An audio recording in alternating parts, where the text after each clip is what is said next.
আসলে আমি এটা ইউটিউব থেকেই শিখেছি। হয় নাকি ইউটিউবে যে দেখা এটা কি সত্যি হয়?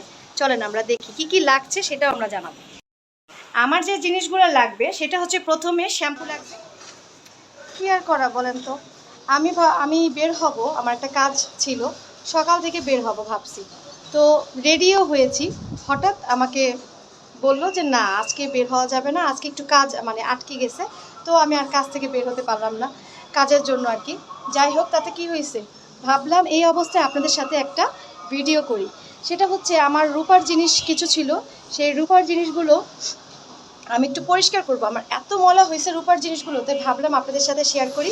তাই চলেন আপনাদের সাথে একসাথে আপনাদেরকে নিয়ে আমি পরিষ্কার করি। আসলে আমি এটা ইউটিউব থেকেই শিখেছি, তো আপনাদের সাথেও ভাবলাম শেয়ার করি, দেখি আপনাদের হয় কেমন লাগে আর কি। জিনিসগুলো পরিষ্কার কি আদৌ হয় নাকি ইউটিউবে যে দেখা এটা কি সত্যি হয়? চলেন আমরা দেখি কি কি লাগছে সেটাও আমরা জানাবো।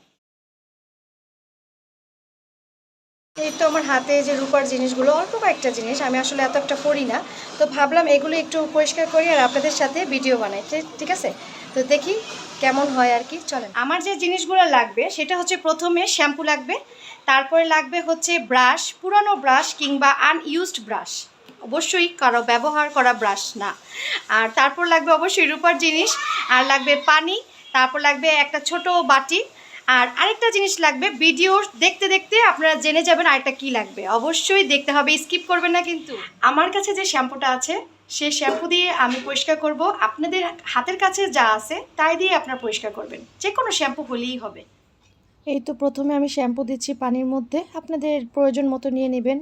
আর যেটার কথা বলছিলাম যে আরেকটা উপাদান লাগবে, সেটা হচ্ছে আপনার পেস্ট। আপনাদের ঘরে যে পেস্টটি আছে সেই পেস্ট দিয়েই আপনারা করে ফেলবেন। আর ব্রাশ লাগবে। তারপর আপনারা একটা ভালো মতো তিনটা ভালো মানে পানি, পেস্ট, শ্যাম্পু, আবারও বলতেছি শ্যাম্পু যদি আপনাদের বাসায় না থাকে তাহলে আপনারা যে কোনো মিনি প্যাক শ্যাম্পু ব্যবহার করে নিতে পারবেন। আর এটা কিন্তু আমার প্রথম পদ্ধতি, দ্বিতীয় পদ্ধতি সবার শেষে ভিডিওতে পাবেন। আর ভালো মতো গুলানোর পরে আমি আমার রূপার যে গহনাটা সেটা দিয়ে 15 মিনিট রাখতে হবে, 15 মিনিট রেখে তারপর আমাদের পরিষ্কার করতে হবে। আর আর কি বলবো, যেটা হচ্ছে দ্বিতীয় পদ্ধতিটা সেটা কিন্তু আমি দেখেছি, আমি কিন্তু অ্যাপ্লাই করি নাই, তো আমি জানি না এটা পরিষ্কার হবে কি না, তারপর চেষ্টা করেছি।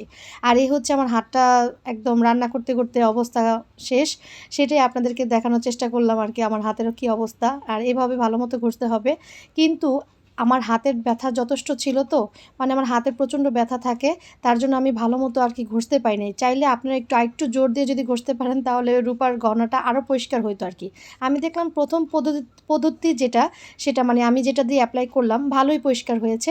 দ্বিতীয় পদ্ধতি যেটা, সেটা হচ্ছে আপনাদের কি বলে ভিনেগার দিয়ে তো দেখানো হবে শেষে, সেটা আপনারা দেখে নেন। আর এই হচ্ছে পরিষ্কার করা হয়েছে, মোটামুটি পরিষ্কার। আমার সাথে সাথে আপনারাও তো দেখে নিলেন কীভাবে ঝকঝকে তকতকে পরিষ্কার করতে হয়, মোটামুটি ভালোই পরিষ্কার হয়েছে, তাই না?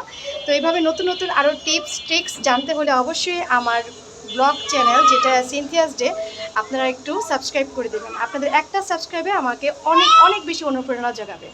আসসালামু আলাইকুম।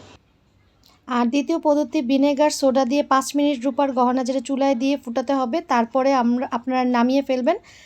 আসলে তো আমি তৃতীয় পদ্ধতিটা কখনো করিনি, প্রথম পদ্ধতিই আমি আপনাদের সামনে করেছি, তাই আপনারা জেনে বুঝে একটু করবেন, তারপরও দেখবেন হয়েছে কি না, আমাদের কমেন্টসে জানাবেন দ্বিতীয়